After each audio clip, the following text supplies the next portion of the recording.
ಒಂದು ಕಾಲದಲ್ಲಿ ಒಂದು ಪುಟ್ಟ ಹಳ್ಳಿ ಗಂಗಾವತಿ ಎಂಬಲ್ಲಿ ಮಧ್ಯಾಹ್ನ ಹೊತ್ತಿನಲ್ಲಿ ಎಲ್ಲವೂ ಶಾಂತವಾಗಿದ್ದವು.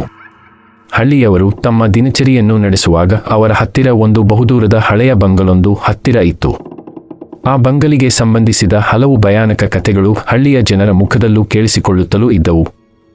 ಹತ್ತಿರದ ಗುಡ್ಡಗಳಲ್ಲಿ ಒಂದು ಕಾಲದಲ್ಲಿ ದೊಡ್ಡ ಪ್ರಖ್ಯಾತಿ ಹೊಂದಿದ್ದ ರಾಜರ ವಸತಿ ಬಂಗಲಿದು. ಆದರೆ ಆ ರಾಜನೂ ಕೂಡ ಬಹುದೂರ ಹಾರಿ ಹೋದ ನಂತರ ಆ ಮನೆ ಹತ್ತಿರ ವಿಭಿನ್ನ ಘಟನೆಗಳು ಆಗಲು ಆರಂಭವಾದವು. ಒಂದೊಂದು ರಾತ್ರಿ ಮನೆಯ ಮೇಲೆ ಬಿರುಗಾಳಿಯಷ್ಟು ರುದ್ರಭಾವ ಬೀರುವ ಶಬ್ದಗಳು ಕೇಳುತ್ತವೆ. ಮರಗಳ ಕೊಂಬೆಗಳು ತನ್ನಲ್ಲೇ ಒತ್ತಿಕೊಳ್ಳುವಂತಾದರೆ ಹಕ್ಕಿಗಳು ಒಂದೇ ರೀತಿ ಗಂಭೀರವಾಗಿ ಕೀರುವನು. ಹಳ್ಳಿ ಜನರು ಬಂಗಲಿಯ ಸುತ್ತನ ಯೋಚನೆಗಳನ್ನು ಕೇಳಿದರು. ಅವರು ಇದನ್ನು ಹುಡುಕಲು ಧೈರ್ಯ ಹೊಂದಿದ್ದಿಲ್ಲ. ಹಳ್ಳಿಯಲ್ಲಿ ದೊಡ್ಡ ಕತೆಗಳೇ ಕೇಳಿದವು. ಹಾಗೆಯೇ ಒಂದು ತಯಾರಿಕೆಗೆ ಹಂತ ಹಂತವಾಗಿ ಅವರು ನಮ್ಮ ಹತ್ತಿರ ಹಳ್ಳಿಗೆ ಹೋಗಲು ನಿರ್ಧರಿಸಿದರು. ಹರೀಶ್ ಎಂಬ ಯುವಕನು ಇತ್ತೀಚೆಗೆ ಅವನು ಹೊಸದಾಗಿ ಹಳ್ಳಿಗೆ ಬಂದಿದ್ದನು. ಅವನು ಎಲ್ಲ ಅಂತರಂಗಗಳನ್ನು ತಿಳಿದುಕೊಳ್ಳಲು ಇಚ್ಛಿಸಿದನು. ಆದ್ದರಿಂದ ಅವನು ಒಂದು ರಾತ್ರಿ ದೈವಿಕವಾಗಿ ಬಂಗಲಿಯ ಕಡೆ ನಡೆಲಾಡಿದನು.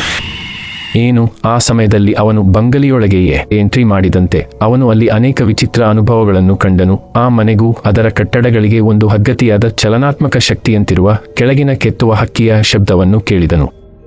ಒಂದು ಕಾಲದಲ್ಲಿ ಹಳ್ಳಿಯ ಭಯಾನಕ ಪರಿಸ್ಥಿತಿ ಎಂದು ಹೇಳಿದ ಚರ್ಚೆಗಳು ಅವನ ದೇಹವನ್ನು ಕವಿದವು. ಅವನು ಯಾರನ್ನೂ ಕೇಳಲು ಬಯಸಿದಾಗ ಅವನು ಅನಿವಾರ್ಯವಾಗಿ ಬಂಗಲಿಯ ಮೇಲ್ವಿಚಾರಣೆಗೆ ಪ್ರತ್ಯಕ್ಷವಾದ ಭೂತದ ಪ್ರತ್ಯಯವನ್ನು ಕಂಡನು.